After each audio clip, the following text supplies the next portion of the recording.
The birds are singing, the sun is shining on this beautiful April the 30th, the last day in the month of April 2013. Gather around for coffee and end time Bible prophecy in the news. All right. Well, real quick. Now, what does the watchman on the wall look for when he's looking for end time Bible prophecy? Now, we have to look at our surroundings around us, for one, and how the Antichrist spirit is alive in the world today. And the Antichrist kingdom is being set up. Now, I covered a story yesterday coming out of San Diego, California, where an informant has come forward with a warning not to restart those reactors at the nuclear facility there, in fear of a nuclear fallout. Now, when I bring a story like that, it is not to promote fear.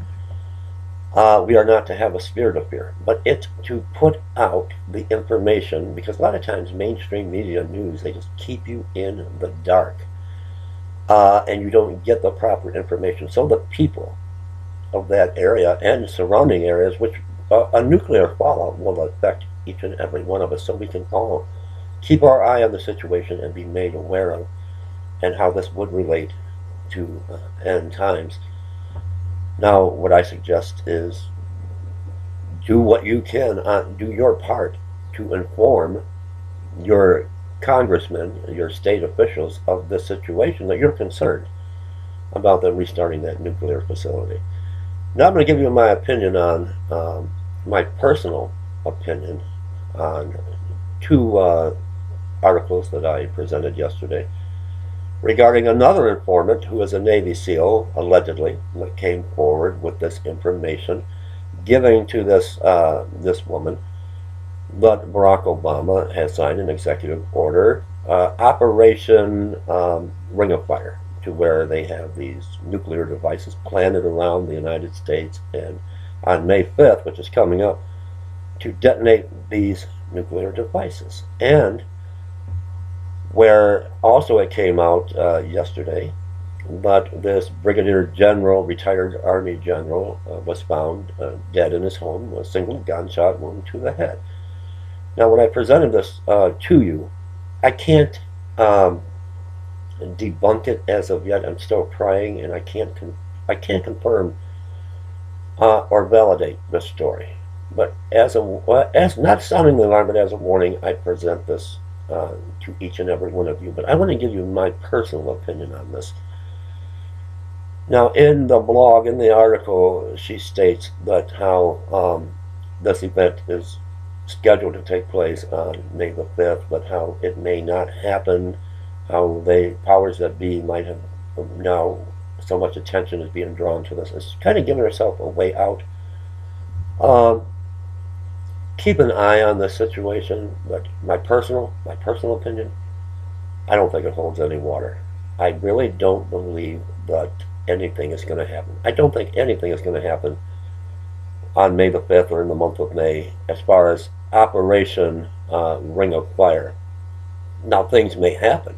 We just had the Boston Marathon bombing, and other events are taking place, and we're looking at end time prophecy, but I don't think nothing is going to come of this. But I put it out there, not that we are to have a spirit of fear, we are not, but we need to put it out there just in case, just something to watch. But my honest opinion on this is I don't think anything is going to come of this. May 5th is going to come, and it's going to go. But I wanted to present this as something to just keep an eye on. Just keep an eye on, because I don't put anything past our government. I really don't. What's going on in the world today, so far, I believe it's 13 killed in Damascus, Syria, with this explosion. I'm going to come back and cover a lot more today, but I'm going to talk about the Hebrew Roots movement for a moment, because I'm going to do a video later. Maybe I'll just do it now. I don't know, regarding the rapture of the church, but there are so many people that are against the whole Hebrew Roots movement. If you follow any of that, you're in this Hebrew cult.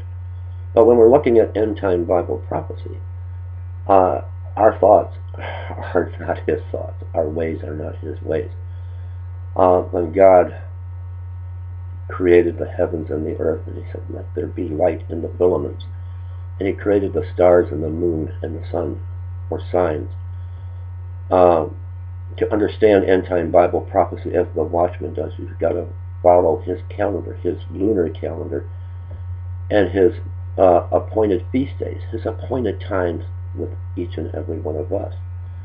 So even if we're going to look at Damascus, what's taking place with this bombing, and we want to get into the Old Testament, you better not do that, because now you might be getting into the Torah.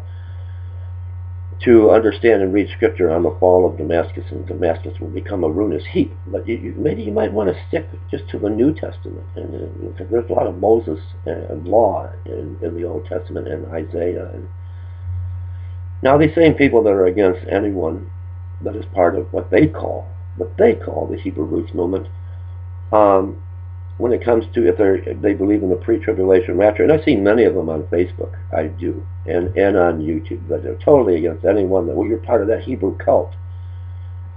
When they're looking for the rapture of the church, they're following what is coming up in, they've been following the Feast of Trumpets, Rosh Hashanah, these very same people that will put you down and say that, oh, you keep the Sabbath, you're following, you're part of this Hebrew cult.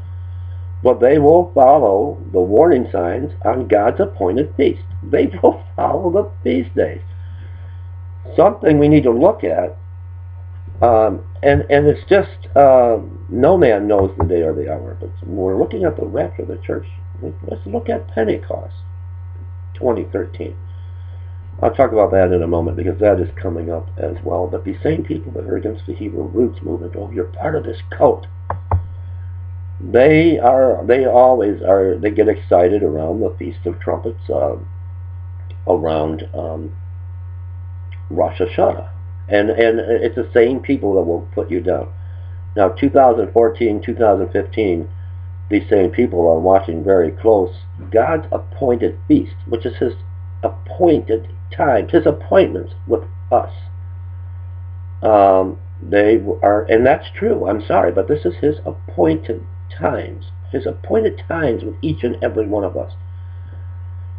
Now in 2014 and 2015 there are back-to-back blood moons, which is known as a tetrad. Passover in 2014, April 15th, 2014, and again on Sukkot, October 8th, 2014. Then in 2015, it happens again.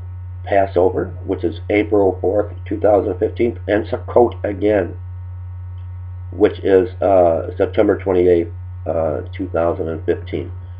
To bring in the year 2015, March 20th, 2015, is a total eclipse of Nisan 1. With the Feast of Trumpets, something we need to watch very closely in 2015 as well, is a partial eclipse where the moon is just this bright crescent moon, but these same people, they will be watching that faithfully, and this has always been a sign. His ways are not our ways, and His thoughts are not our thoughts, and He has set these appointments with us, and He's given us signs to follow. Now with that said, Passover 2013 is coming up, and I think I'll do a video on that later and show you how something to watch for as far as the rapture of the church. But to my friends that want to put us down for following the Hebrew Roots movement, I often wonder, because I may be labeled part of that cult because my name is David, and David is a Jewish name, it's a Hebrew name, and it can be found in the Torah, in the Old Testament. So anyone out there, if you are against the Hebrew Roots movement, if your name is David, or your son, or any close family member, you might want to get their name changed. You can't have any Joshuas, any Isaacs. That might label you part of the Hebrew Roots movement. No Jeremiahs, no Samuels. Oh, and I hope no one out there is named Ruth. And you see how ridiculous this is. I love you all. I'll be back, and I'm going to talk about a watch time for the rapture, a spring rapture. Stay tuned. God bless.